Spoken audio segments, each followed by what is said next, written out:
Masih di kabar utama pagi, pemirsa, di Sukabumi, Jawa Barat, bayi berusia 3 bulan meninggal diduga usai mendapat suntikan imunisasi di puskesmas.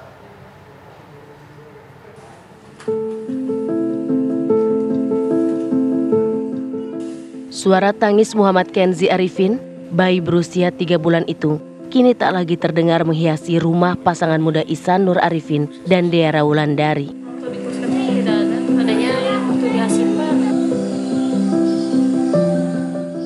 Tubuh bayi malang itu telah berbaring selamanya di tempat pemakaman umum di Kelurahan Sukakarya, Warudoyong, Sukabumi, Jawa Barat.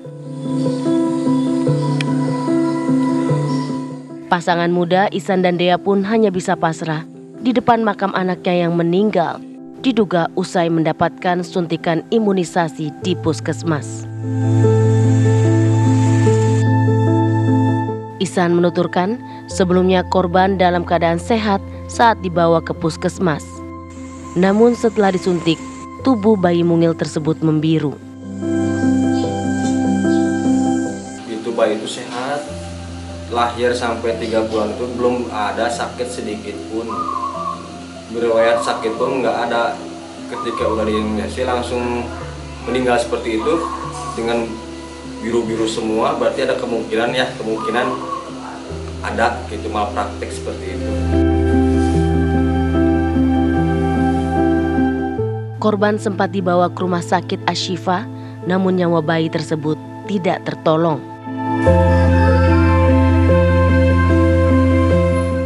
Guna mengetahui penyebab meninggalnya Kenzi, Ihsan dan Dea pun melaporkan peristiwa tersebut ke Polres Sukabumi Kota, Jawa Barat.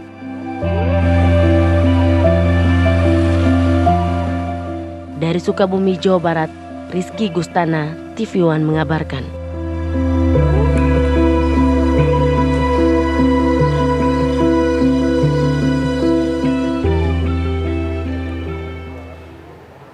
Dan pemirsa, untuk mengetahui kronologis dan perkembangan kasus bayi 3 bulan meninggal diduga usai imunisasi, kami sudah bersama dengan Dr. Gigi Wita Darmawanti, Kepala Bidang P2P, Dinas Kesehatan Kota Sukabumi, Jawa Barat. Selamat pagi, Ibu Darmawanti. Selamat pagi, Teh. Ya, Ibu. Kita ingin mengkonfirmasi terlebih dahulu, apakah benar Kenzi, bayi berusia 3 bulan ini meninggal dunia usai mendapatkan imunisasi di puskesmas, Bu?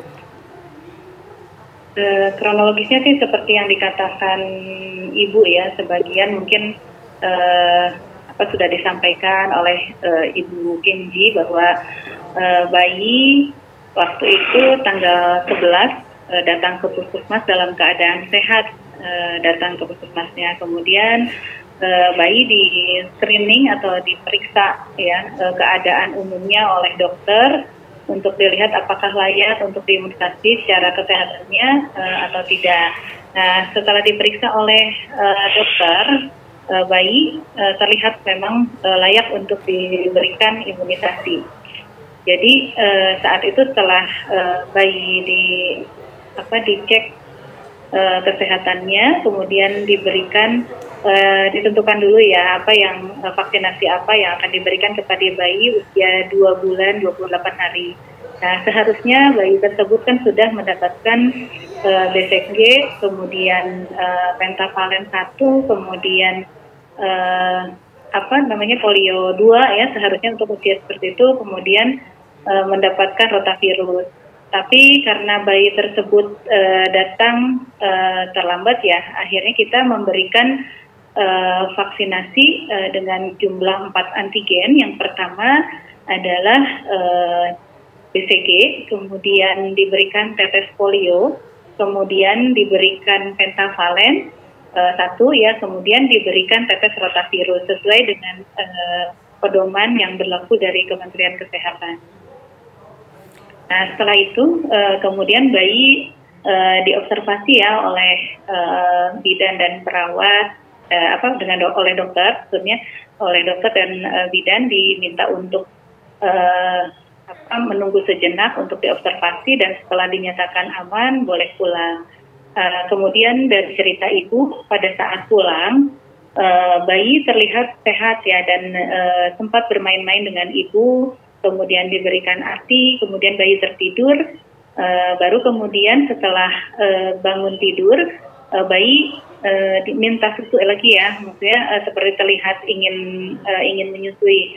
Nah, kemudian ibu memberikan susu formula dan kemudian bayi menangis yang memang kemudian ibu merasa bahwa suara tangisan bayinya itu agak berbeda ya, dan seperti kejang gitu ya.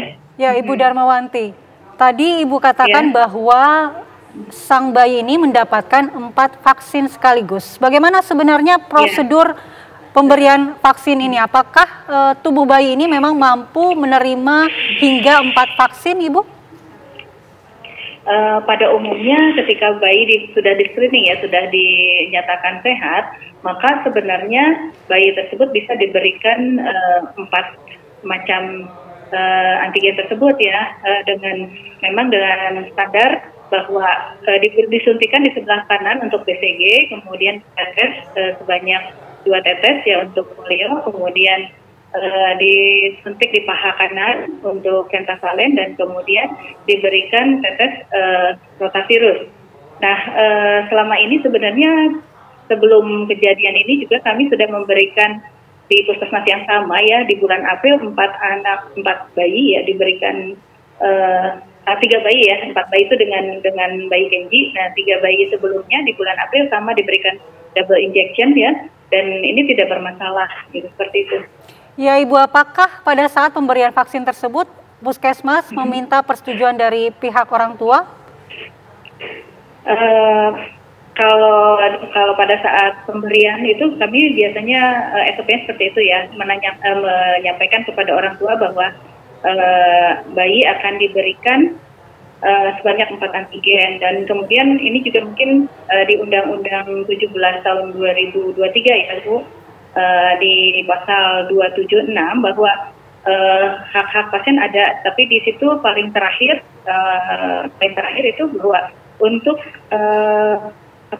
untuk pemberian imunisasi karena merupakan pencegahan KLB atau kejadian luar biasa yang bisa disebabkan oleh yang pencegahnya bisa dicegah oleh imunisasi, maka sebenarnya secara tertulis tidak harus untuk mendapatkan info konsen gitu, tapi kalau ditanyakan tetap kepada orang tuanya diberikan diminta izin ya untuk memberikan 4 antigen tersebut. Tapi ibu dari korban ini mengaku bahwa dia tidak diberitahu atau mungkin tidak dijelaskan, Bu, apa-apa saja vaksin yang diberikan. Apakah betul seperti itu, Bu? Kalau untuk pemberian vaksinasi ya, biasanya kita dijelaskan untuk apa saja. Kalau BCG itu diberikan, bahkan sebelumnya ya, Ibu mohon ditanyakan lagi mungkin nanti kepada orang tua. Pada saat di posyandu itu Ibu disampaikan bahwa bayinya belum mendapatkan vaksinasi rutin yang lengkap gitu untuk usia tersebut gitu ya, sehingga kami dari puskesmas itu memberi informasi bahwa anak tersebut seharusnya sudah mendapatkan BCG untuk pencegahan TBC, kemudian DPT dan HIV ya, di situ ada HIV itu untuk pertusis dan tetanus ya, kemudian untuk polio tentunya untuk mencegah polio, dan untuk rotavirus untuk mencegah diare, yang saat ini kan tentu saja kita memahami bahwa stunting ya di Indonesia itu kan sedang dicegah juga melalui imunisasi, terutama diare, leukemia, hepatitis. Baik Ibu Darmawanti, terima kasih atas informasinya dan waktunya bergabung bersama kami di Kabar Utama Pagi. Terima kasih Bu, selamat pagi.